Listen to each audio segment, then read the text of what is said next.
going to go over now how to take a laptop apart. Now, I've taken apart many laptops, and though they differ from model to model, they seem to follow a general theme, and I'm going to go through my procedure for what I believe is the most efficient way to get the laptops apart. And this applies mainly if you have to get down to the motherboard level. The first thing I do is I pull the battery out. You don't want to have any charge in the laptop when you're working on it. Second, I'll start pulling out components one by one. Components that I can get to easily and that will be able to be removed so they're not connected to the motherboard, like the CD drive.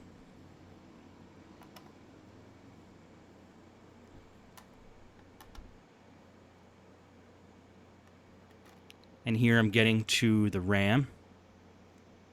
There's one stick in there. You just grab the two ends of the RAM holder and it'll pop up. Sometimes you have to use a device to get in there if it's too tight. And you pull the stick of RAM out.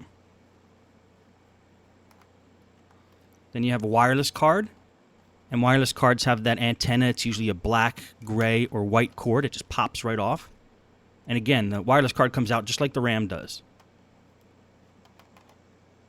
Now we're going to get the hard drive out. And this laptop actually already has the hard drive taken out, but we'll take the cover off. Now what I really want to do is get the screen off, because the screen's going to be in the way. I want to remove it from the equation. To get to the screen in most laptops, you have to take this cover off, and that gives you access to both the keyboard and the screen. I call it the hinge cover plate because it covers the hinges. And the way to get that off is usually to just pry it off, unless it's held in by screws, and that's why I turn the computer over. I'm going to remove any screw that appears like it's directly under the hinge cover plate that could be fastening it on, because I've pried that hinge cover plate off in the past, and sometimes it's screwed in from the bottom and it breaks. So, rule number one, if you have to force anything off of these laptops, stop what you're doing. It's probably going to break. So I just play it safe and remove all the screws that could possibly be holding that hinge cover plate on. And the only way I'll be able to tell is when I go to attempt to take the hinge cover plate off. So just lining it up. I lined up how big that hinge cover plate is, and I'm just removing any screw that's directly under that. And this computer actually has a lot of them. Most computers don't have this many screws directly under the hinge cover plate.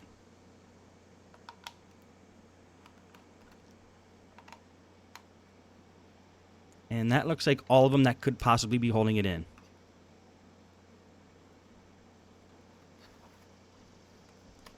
So now we flip it over, open it back up again, and now we attempt to remove the hinge cover plate, knowing that any screw that could possibly be holding it in is removed. And one way to get to it is to push down the keys and pry under the keys, being careful not to damage the keys when you do that. Or if that doesn't work, look for some other entry point, like there was right under the hinge. And then what you have to do is kind of jiggle it, and it'll pop off. Now we have access to the keyboard, and it's going to take the 4 screws off that are holding the keyboard on. Now that hinge cover plate in some computers might have a ribbon cable attached to it, or might be fastened in a different way, but they're all generally about the same. It's kind of snapped in there, sometimes with and sometimes without screws holding it in. And keyboards, sometimes they have screws like they have in this one where I'm pulling them off now. And they always are attached by a wide ribbon cable that you just grab by both ends at the connector and pull it out. Now I'm disconnecting any ribbon cable I see. This is for the touchpad. Because when I take the top plate off of this computer, that ribbon cable is still going to be connected unless I remove it right now. Now I have access to the screen, and this is the LCD cable I'm pulling off now. And these 2 wires here go to the wireless card. You're going to find in a lot of laptops, the wireless antenna go through the computer to the bottom, to the wireless card, all the way up to the top of the screen. So you have to kind of fish it through the computer and pull it back. This way you could get the screen off. If we didn't pull these wires back, we wouldn't be able to remove the screen. And then we'll start removing screws from the hinges on the screen. This particular computer has 3 hinges that go straight down and hold the screen to the base. 1.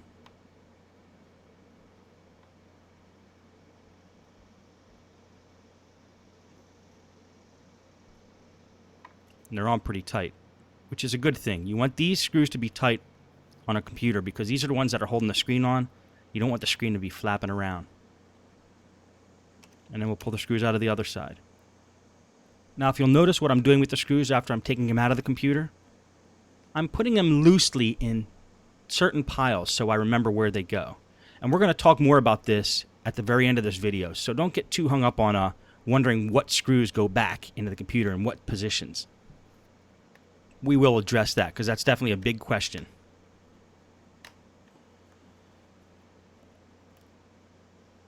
Now the screen should come right up after we pull out this last screw.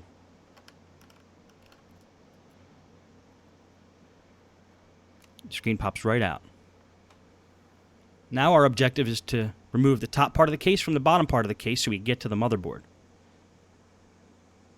So let's get that ribbon cable unattached.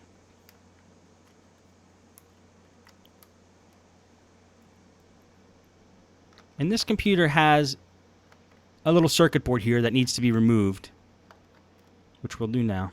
Not all computers have this circuit board. This was where the power buttons are. I'm just going to take a screwdriver and just pop up the side a little bit, and the whole plate should come right out. There we go. Now we're going to start removing screws from the top plate. Any screw that we see that appears to be holding the top part of the case to the bottom part of the case.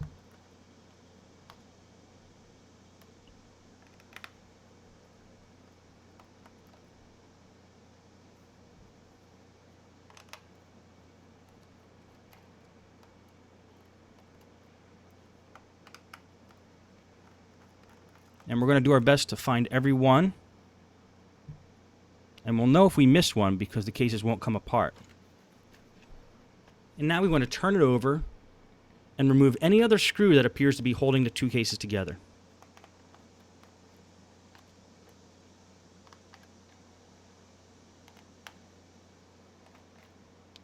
Now, generally, in most computers, most of these case screws are going to be about the same size, so you might be able to keep them all in the same pile. And you'll see in the case study videos, some laptops have markings next to each screw hole that tells you the size of screw that goes in there, and it makes it really easy for us. This computer doesn't, so we'll have to keep track of the screws with a system. And when it looks like you have all the screws out, try to pry the 2 cases apart. I don't have long nails, but I generally like to use my fingernail and kind of go along the edge.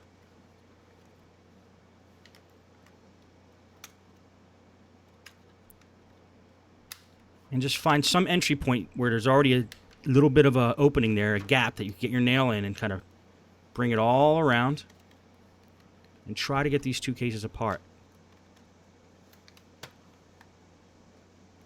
Remember, don't force anything.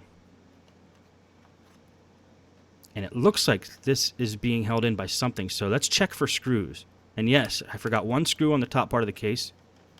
Let's see what happens once we get that out. It's coming apart much easier now.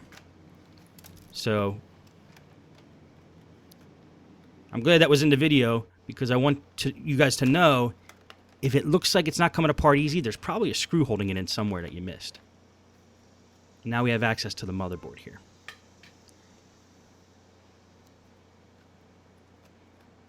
Let's put that off to the side. And we'll attempt to remove the motherboard now from the top part of the case. This big black device here is just the speakers, and that attaches with a connector to the motherboard.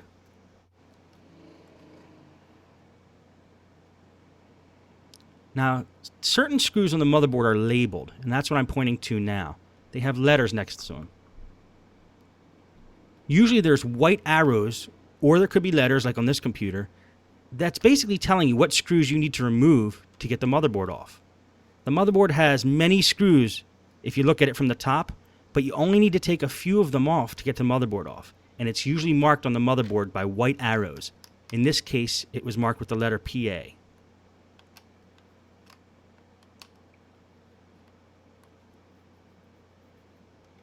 Now this little piece here is just an extension for the battery.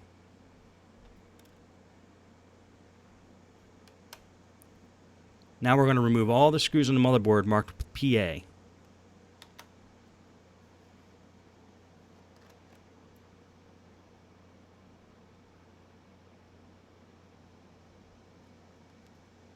And when it looks like we have them all, try to pull the motherboard out of the case, gently. And you'll start to feel where the pressure is coming from if there's any other screws holding it in. And what this is here is the processor and heatsink and CPU fan. It usually all comes off in one big device and snaps onto the motherboard with a cable there.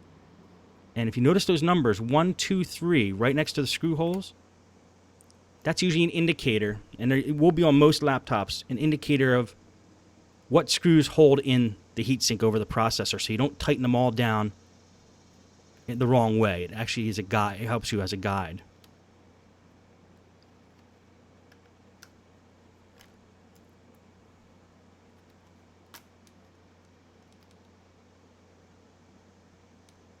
And again, once you think you have all the screws, just slowly pull up the motherboard.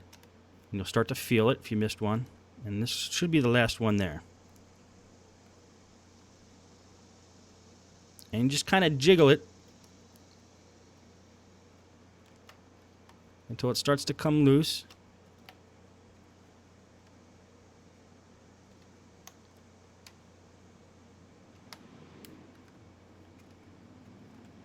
And pops right out. And that plastic piece I pulled out is just the holder for the PCM-CIA slot.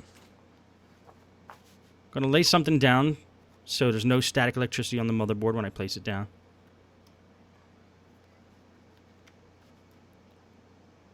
That's just an adapter that I pulled off there for the power jack. And let's clean it while we have it out. I always take the opportunity to clean the pieces when I get them out. And I use the paintbrushes for this. You're not going to have too many chances with these laptops where you're going to get down to motherboard level, so take advantage of it while you can and make sure you get it all clean.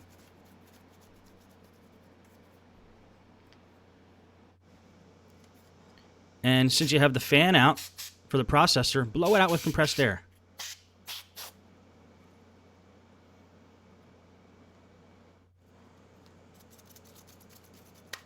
Now let's take the bottom part of the case and clean that off as well.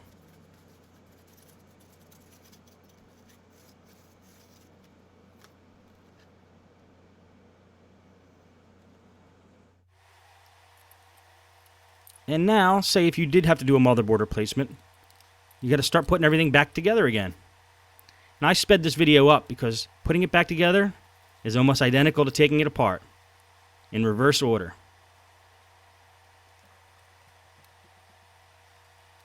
Put that power adapter back on.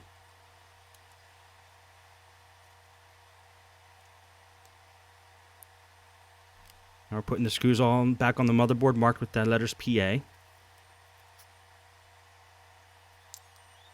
Put the speakers on, attach them to the motherboard.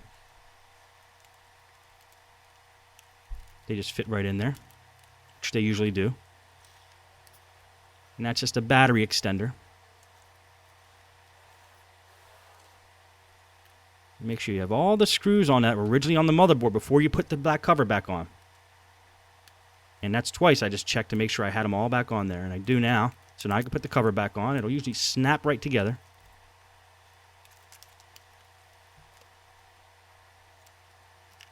And now start putting the screws back in.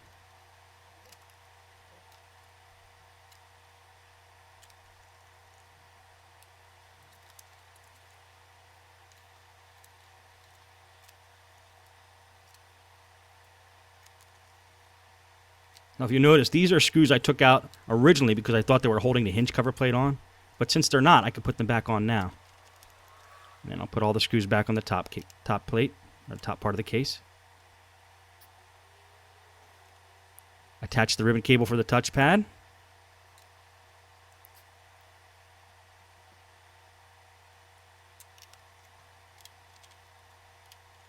Looks like I put the wrong side screw in there, so I'm going to take a couple out and put them all back in.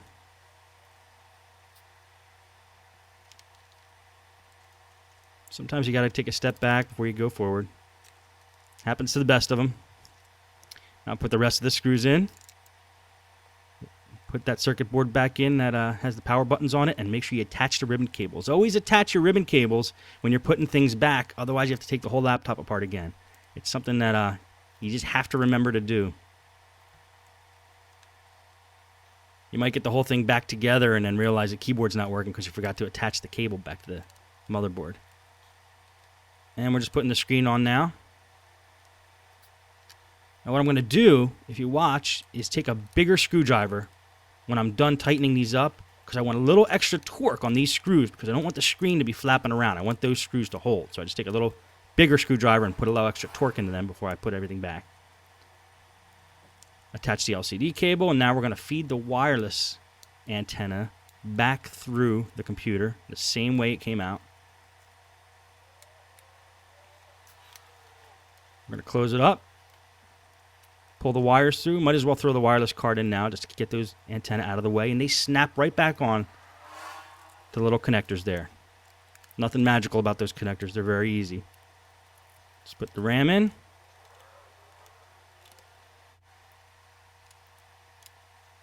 Put some remaining screws back on the bottom of the case here.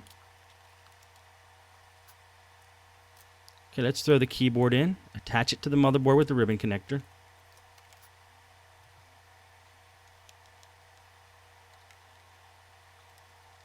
Attach the 4 screws to hold it on. Put the hinge cover plate back on. CD drive back in. Battery in. Hard drive cover back on. And that is pretty much how you do it. Most laptops are going to follow that pattern. And that's how I do it. Now, how do you keep track of the screws you get out of a computer? This is a big question. A lot of people are afraid about doing this when they start working on laptops. The method I used to do when I started out is I create a pattern right next to the laptop. A pattern identical to the pattern in which the screws are coming out. So if one screw is to the left of another screw, I place it on the table left of that screw. And I sped the tape up here. You'll notice that a pattern starts to form of the bottom of the case.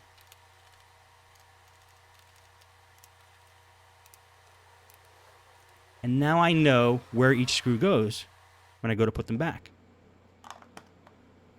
Some people use containers. And they'll say, every screw I take out of the bottom case, I'm going to put in container number 1. So I know that all the screws in container number 1 are used for the bottom case.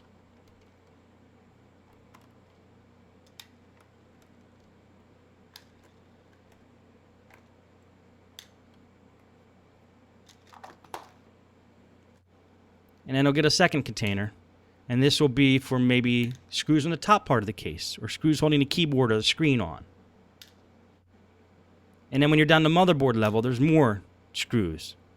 So you could use another case for that.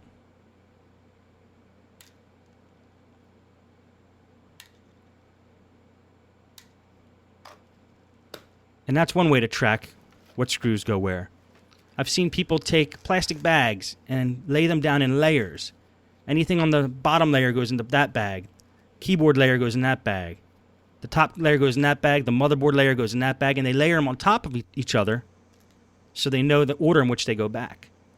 And I've had one listener tell me he creates a diagram of the actual laptop and draws the screw holes in the diagram. And then when he takes each screw out, he just puts it in the picture of the screw hole that he drew, which I think is a pretty clever idea. And same with the motherboard.